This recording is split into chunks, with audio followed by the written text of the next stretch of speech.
Welcome to Tag Talks Happy Hour with Ajit Kara. One part small talk, all parts real talk. This is the part of the day when Ajit gets to know the people behind the job titles at Tag.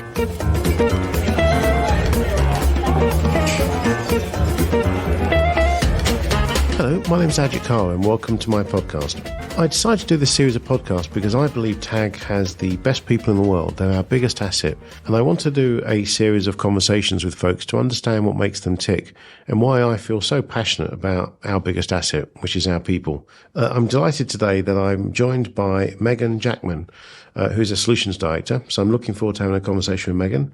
As always, this podcast is produced by Kaylie Stansfield. Kaylie, how are you? I'm well, Ajit. How are you doing today? Pretty good. What's new with you this week? What's new? You know what? I've been paying a bit more attention to my sleep hygiene, and this was something that I've been working on for about a week. One of the first things I did, and this has been absolutely life-changing, is switch off the notifications button on my Outlook app on my phone. Because I found that when I woke up in the morning, whatever hour that was, I would grab my phone and there would be emails that came in overnight. And now it's just a clean slate. So I have control over when I access my emails, my work emails, which is just terrific, and I hope other employees do it. Well, it's when you said sleep hygiene, I thought you meant you brush your teeth before you go to bed. I definitely do that, but I also play meditation music and all that kind of good stuff. So just adding one more thing to the mix. I just go straight to sleep. I sleep like a baby with about 9 seconds.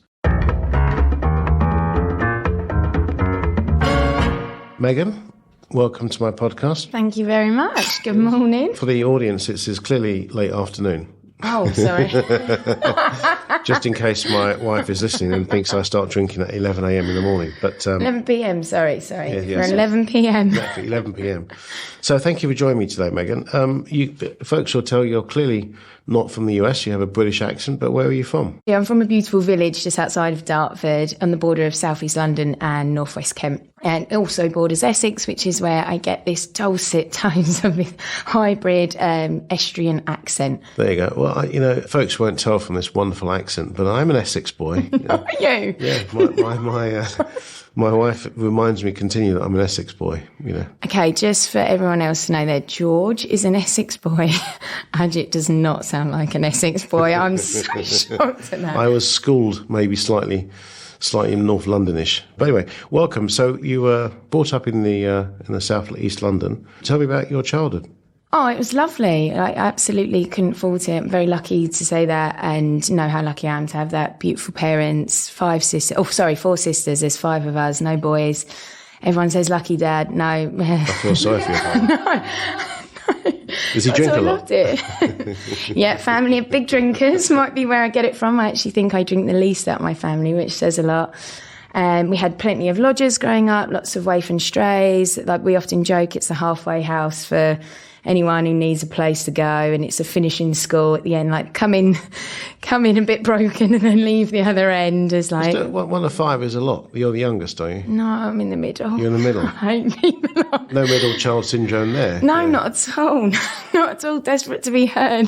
When did you start buying your own clothes? Because I assume you never had your own clothes for a long time. Oh, no. I mean, my poor sister's wardrobe's got absolutely destroyed. And it's funny now being, when I go home and I'm the victim of sister stealing wardrobe, whatever that is. I get my clothes pinched all the time. When I come back to the States, I'm like, hey, who's got my X, Y, and Z? Oh, I just borrowed that. Yeah, even at this So you're still close. And what are you the only person that left the UK? Yeah, gosh, yeah, I am. Yeah, the only one out here. I'm fascinated about some of your earlier careers because you're quite a lively person. So tell me about the kind of, you had a first job at a police station, which I find quite amusing, actually. Yes. So when I left school at 18, I was like, I don't want to go to university yet. I'm going to save up to go travelling, and started doing these temping jobs.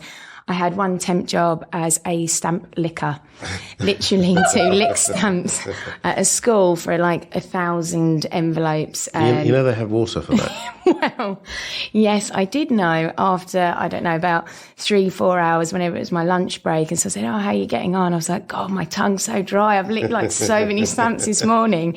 And then they explained what said sponge was. So that was one of the worst Meanwhile, you were dehydrated. I had one bottle of Lucozade, which shows how young. It was like an energy drink. I guess like half a bottle of Gatorade, and was like, oh my gosh, how is my tongue so dry? Anyway, yes, I'd gone from doing that, and I think that's why we employed you, because on your resume it said stamp liquor. Stamp liquor, that's and we it. thought we've got to employ someone that was a stamp liquor. Yeah, it was my first job. They'd said to me, oh, do you want to go and work at a police station? I was like, oh, no, I don't think so. I don't know. And the first thing on the form's like, do you know anyone who's been arrested? And you're like, oh. Do you want to answer that question? And so I was a bit nervous, and they doubled the minimum wage at the time. I was on like £4 an hour, which is about $5. And then when they pretty much doubled it, I was like, oh, well, I'll give up all morals then to go and work at, well, not morals, but I guess nervousness. Nervousness. And I had some preconceived judgments, I guess, over the police and how strict they would be, and how, I thought it would be like joining the military, going to work there. And actually it was such a lovely place with beautiful, welcoming people. And I felt really, I was going to say safe there, but no, not at all. It was in Dartford and Gravesend, which is like notoriously rubbish. And there was no like screen between you. It's like literally you with a front desk and a back office. But it was lovely, I went in there and had a lovely time. Did they tease you? Oh, all the time. So, yes, when I worked there, I was in charge of the tannoy. Like, this is how old school the building was. Like, everything was written down on paper with, the carbon paper in between the two sheets of paper, so you get two copies at once. Showing your age now, yeah. People think I'm so young. No, Ajit, don't say that. So they would tease me all the time. They'd ring down on the phone and say, oh, Megan, PC Bendover's here. Can you do a tannoy? I'm like, oh, hello. It's Megan speaking. Is PC Bendover in the building? And do all these tartan paint. They got me done over with tartan paint. Like, Megan, can you do a tannoy? Quick, the contractors in the yard are tartan painting the front drive or whatever. I'm like, could the contractors in the yard please immediately stop painting with the tartan paint, all the time. But then I like to think that I quickly got wise to it, but probably not. But there was one much more funnier incident, which was maybe not funny, but a bit gruesome. Oh, yes. Well, it's funny to look back on it now, but at the time I was like 8 p.m. at night, it's pitch black outside, and this guy comes in with a bin bag and hands me a dead cat in a bin bag, and it's like, hi, I found this dead cat, here you go, thank you. And thanks for taking it. I was like, oh, okay. And, you have to receive it and it hands in. I was like, what on earth do I do? And I'm 18 at a front desk of a police station. Like, I don't know. So I take this bin bag out the back and I say to this officer, hi, I've just been handed a dead cat. What do I do? And he, probably jokingly, was like, oh, just check it into Lost and Found. So I took that super literally. And this is how long ago it was with the books, where I checked in the Lost and Found book, funny. Pen and paper, black cat, brackets, black and white, so at the peak. And then just checked it in, didn't even think about it, put in the Lost and Found, was like, right, okay, well, carry on with the rest of my evening. Then maybe months later, I came into work, and all over the police station, someone had photocopied the front page of this newspaper. And the local newspaper had done this story on the funniest things that had been handed in to Gravesend Police Station. And one of those, the headline was "Dead Cat," brackets, black and white. The strangest thing to be handed to the police station. So of course everyone was coming down to the front office or the back office, like, who on earth signed in a dead cat into the Lost and Found? And of course your name or your identification number is next to it, so everyone knew it was me. And then they, brought in black and white cat teddies, blah blah blah. You didn't realise that I suspect that you're slightly susceptible to pranks, and so your colleagues are probably going to start pranking you now. Well, I don't think I've got wise. I've got them out of the way. But I do love thinking of a good prank on April Fool's, and I can never think of one that's harmless enough, but equally funny enough. Although one time in the previous job, we took out the fuse in a plug socket of a colleague's computer, and it took them ages to figure out what was going on. My computer's not working, IT can't help, and of course everyone's in with it is getting more and more frustrated. So anyone who fancies a harmless prank, I find that one's particularly good. So the police service wasn't for you then? So what did you... Oh no, that was just saving to go travelling. I was there for maybe about 9 months. And you like travelling? When did you first start to travel? 18, maybe 19 by then. Like, I saved up some money with a friend, and we were young, dumb and stupid, like going away, spending too much money, drinking too much, and you having a great time. Be like flying though. You started flying young, didn't you? Yes. Tell me about your early flight experience. The first flight I got on my own with one of my best friends growing up. We were 14, going to Scotland from London. So for any Americans out there not sure, it's an hour's flight. It's like going from New York to Buffalo. And we'd heard my mum had been on this flight and got upgraded, and we were like, oh, if you dress up really smart, you get upgraded. So we'd got like £20 flights, which is about $30 flights. And it'd be a bit like going on Spirit Air and hoping to get upgraded. So we spent the night like taking clothes from my sister's wardrobes to dress really smart, making homemade name tag badges to look like we were on a work trip, right? And we're 14 in these like big borrowed and stolen clothes to make us look like business professionals. And of course we didn't. We just looked like a pair of numpties. So we get in the car, it's like 5 a.m. My mum can't quite see what we're wearing, and we get out the other end. She's like, what on earth are you two doing? Looking like we borrowed our parents' clothes and been shrunken down with these homemade badges. We're like, we're getting upgraded. And we're so sure that it's going to work. Yeah, we're getting upgraded. And she's like, what? You're going on like Spirit Air? There's no chance of getting upgraded. And we're like, oh yeah, we're going to get upgraded. We're telling them we're on a business trip and we're on work experience.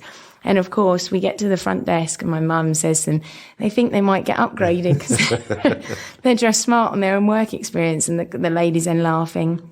And when we were going in Scotland was like, I guess the project's sort of version of New York. So we get on a flight and the guy sitting next to us is looking at us and like, oh, you two, how are you two doing? Like, oh yeah, good. We're going to visit my gran. And they're like, oh, where does she live? And when I tell them the Milton, they looked and went, not dressed like that, you're not. And we honestly didn't get it. Now I realise how stupid we must have been. You've done that, Kaylie, haven't you, before, trying to get upgrades? I have. I'm not going to tell the story. Come on, you guys. Should I really? Yes.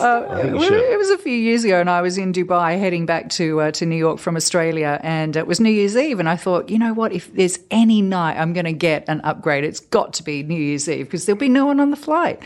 And so I put on my best Lululemon, and which is very fitted clothing, and I headed up to the check-in counter, and I said to the guy, "How much does it cost for an upgrade?" And he quoted some exorbitant amount of money, and I had this terrific disappointed look on my face, and I said, "Well, how many points would it be?" And I had almost 0 points. He told me how many points it was, and I went, "Oh gosh."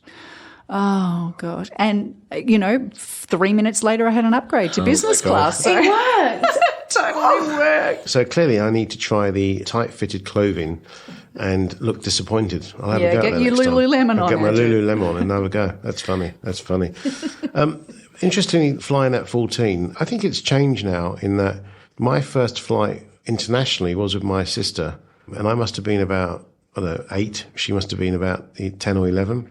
And my dad put us on a TWA, that's how long ago it was, and went to see my auntie in Kansas. And we went via Chicago, just the two of us on our own. And you were 14. You just don't see young kids travelling on their own these days, which is just interesting how that's changed, really. Or maybe our parents didn't care, but... I couldn't imagine sending an 8-year-old on there, but for us, at 14, I almost felt like, I'm too old to be travelling with my parents. What are you talking about? Yeah, I can go through. So the travel bug. So when you've travelled, what sort of, amazing things have you done? It strikes me as that you're quite an adventurous person, that you'll throw yourself at anything. So what's the sort of scariest thing that you've done when you've been on holiday? Oh, the scariest, I'd say it's kind of standard, but I guess it's not standard for people who have not done that travelling thing when they're younger, did a skydive and a bungee jump.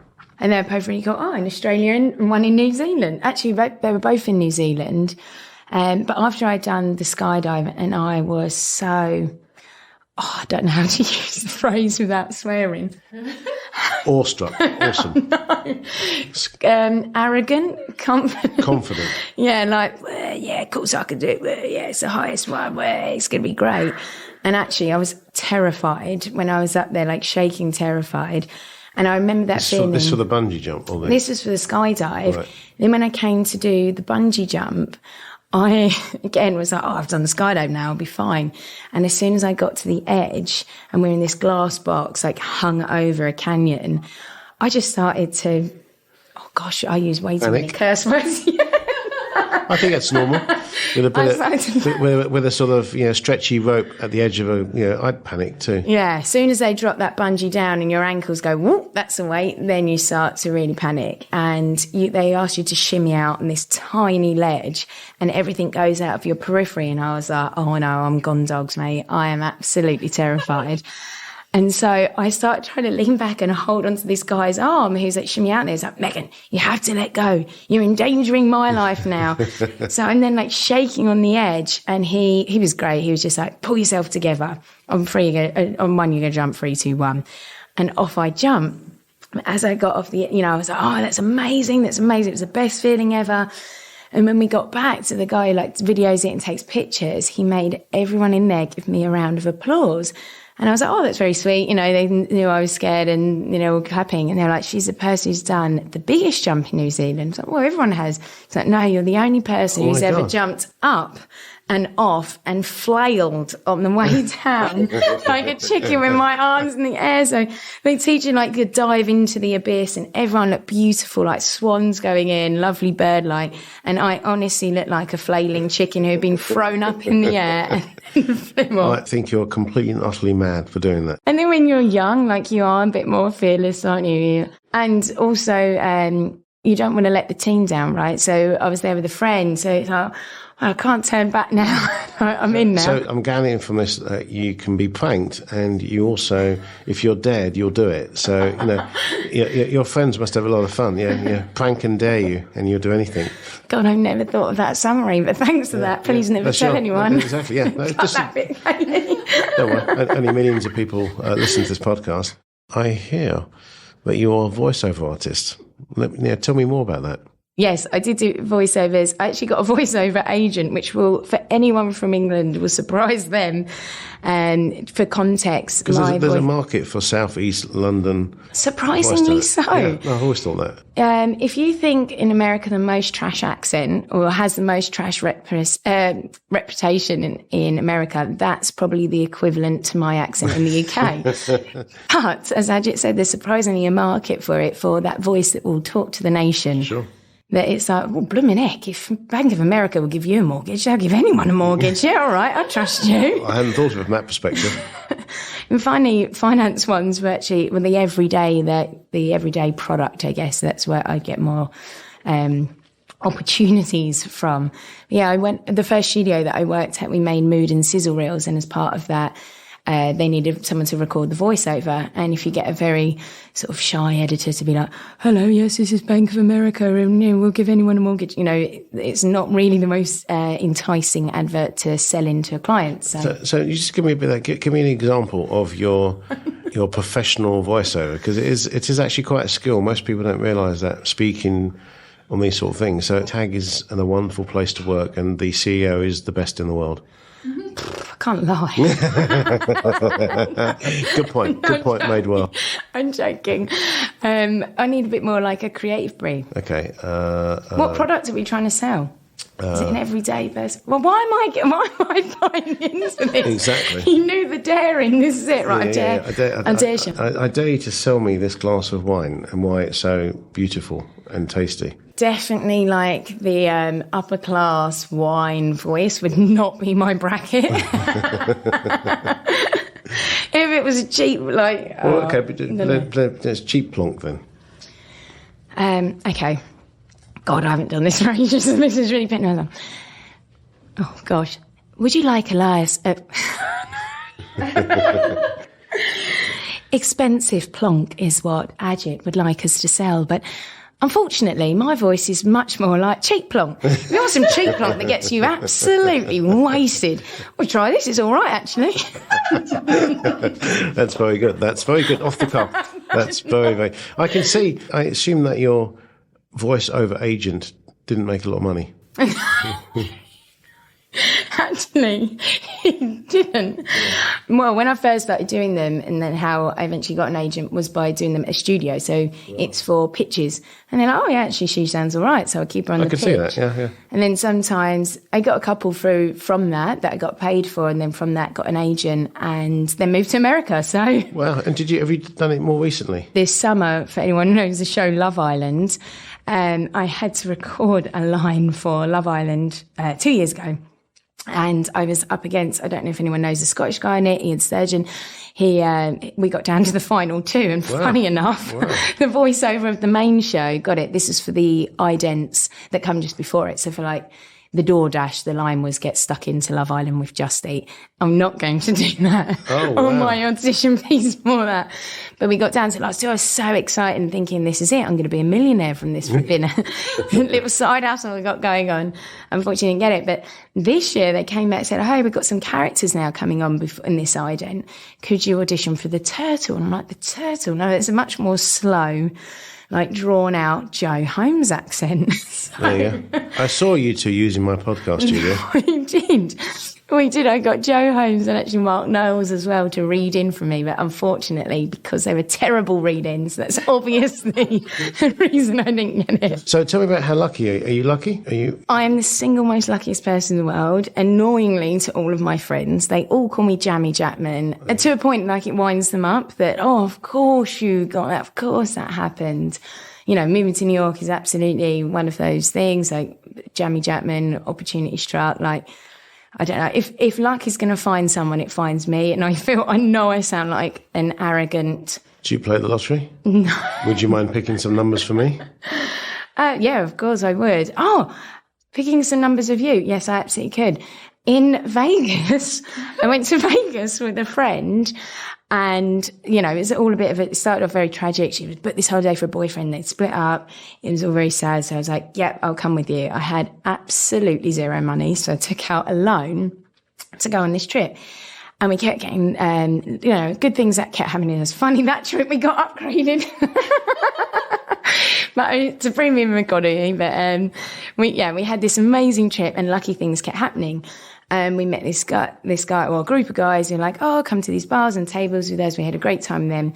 And one was like, oh, will you come and gamble? I was like, no, I can't. I'm the luckiest girl in the world. He was like, no, I don't believe it. I was like, no, seriously, I'm really lucky. And he was like, all right, whatever money I make, I'll give you 20%. And I'm like, no, God, you don't have to do that. It's just fun. Like, it's fine, but I haven't got money to be going betting. Or not wasting the loan I've just taken out on betting on the risk. He's like, no, go on, we'll do it. And he's like, go on, pick a number on roulette. And, well, this is towards the end of the lucky nights. He's like, go on, pick a number on roulette. What's your favourite number? I was like, oh, I don't have one. He's like, what's your birthday? I was like, oh, 15th. He put $500 on 15 and it came in. No. So we had like this whole series of lucky nights. That actually was towards the end of it. We was going, so you are susceptible to pranks. You are, you know, always up for dare, and you're jammy. Yeah, I mean, that's interesting. So it summarised it pretty well. But I'm not how much did you win? $7,500. Oh my God! I mean, we were going on through the night, and we're betting more money, and you know, playing poker and what is it? Craps? Is that how they say? I don't know. I know. You've never been to Vegas? I've been to Vegas. When I gamble, it's normally simple stuff that I understand, like, you know, 21, you know, and or the slot machines. I do like to play Texas Hold'em poker, but not in that kind of environment. I find it quite stressful. You know, people take it very seriously and they're very quick. When we're playing with friends and it's like, you know, a few dollars in the middle, then I'm okay with that. Yeah, but I otherwise I find it too stressful. I know you came to the US with us, with our brand, Taylor James. So I met the owner of Taylor James on a beach in Cannes for the Cannes Lions Awards. And they were practicing this speech, and I was like, well, that doesn't sound very good. And we kind of joked about that, kept bumping into him and said, oh, I'm thinking about moving my company, the company I'm at, out to New York. I think they would do really well there. Like, how would we do it? And he gave me some advice and asked me, what's your EBITDA? What's your gross profit, your net profit? I was like, oh, I have no idea about any of that. He's like, you need to go on a finance course. So I went away and did a finance course and approached my boss at the time. I was like, look, I think we do really well in America. I think we should set up an office out here. And she was like, no, you know what? I'm happy with how things are. I don't want to grow. Like, things tick over lovely. Fair enough. okay, cool. And then I met the old owner in Cannes again and said, oh, hey, funny bumping into you again in a beach party in Cannes, as you things do. And I said, oh, that you asked me to, or you told me, you gave me that advice to go on that finance course, and I did it. And immediately it was like, I'll give you a job. I'll give you a job in New York. And I'm like, yeah, all right, go on then. He was like, no, I mean it. Yeah, you have to sort out your own flights, own accommodation, you're coming out, and you got to prove your worth. And if I like you, I'll keep you. If I don't, I won't. And so you really are lucky then, in terms of most people would not. I think it links all the things I just said to you. Like, you are someone that will go at things, someone that will actually take it on, and then you actually, I think you make your own luck. Interestingly. Well, people would say that to me. I'm like, no, I'm just really lucky. Some people are really unlucky, but I think there's a certain aspect of you've got to give it a go. Some opportunities arrive, you just got to give it a go and say yes and see what happens. And if it all flops, it's a good story. You might be a bit embarrassed, but you can come back and say, oh my God, the most embarrassing thing happened to me.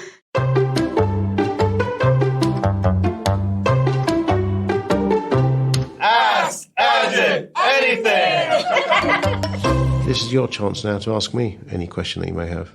Thank you. So I'd like to ask you, do you think that anyone can be a leader? It's a yes or no answer, but I think leadership is really around taking accountability, taking ownership, having a vision, driving with people to a certain destination. And I think if people put their minds to it, if people are prepared to put other people first, which is, I think, one of the critical things, then I think anyone can do it. I think some people struggle with it because they can't do some of those things. But I think if people put their mind to it, anyone can. Are there particular tangible advice that you can give? Is it skill sets that people need to work on? Is it attributes you need to have?